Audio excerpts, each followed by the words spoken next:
കൽദായ സുറിയാനി സഭ മുൻ arch bishop Mar Aprem കാലം ചെയ്തു. 85 വയസ്സായിരുന്നു. സംസ്കാരം വ്യാഴാഴ്ച നടക്കും. തൃശൂരിലെ സ്വകാര്യ ആശുപത്രിയിലായിരുന്നു അന്ത്യം.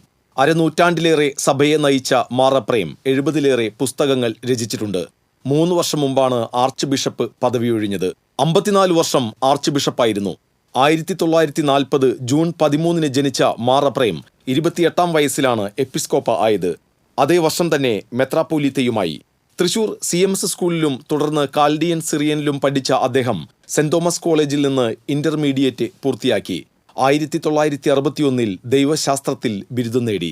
1965 വൈദിക പട്ടം സ്വീകരിക്കുന്നത്. വിശുദ്ധ ഫലിതങ്ങൾ, ലാഫ് വിത്ത് ദി ബിഷപ്പ് തുടങ്ങിയ ഫലിത പുസ്തകങ്ങൾ ഏറെ ശ്രദ്ധ നേടിയിരുന്നു. ഒട്ടേറെ ക്രിസ്തീയ ഭക്തിഗാനങ്ങളും രചിച്ചിട്ടുണ്ട്. ശ്രീനാരായണ ഗുരുവിന്റെ ദൈവദശകം സുറിയാനിയിലേക്ക് പരിഭാഷപ്പെടുത്തിയിട്ടുണ്ട്. തൃശൂരിലെ സാംസ്കാരിക രംഗത്ത് നിറഞ്ഞുനിന്ന വ്യക്തിത്വമായിരുന്നു മാർ അപ്രേം. TCV തൃശൂർ.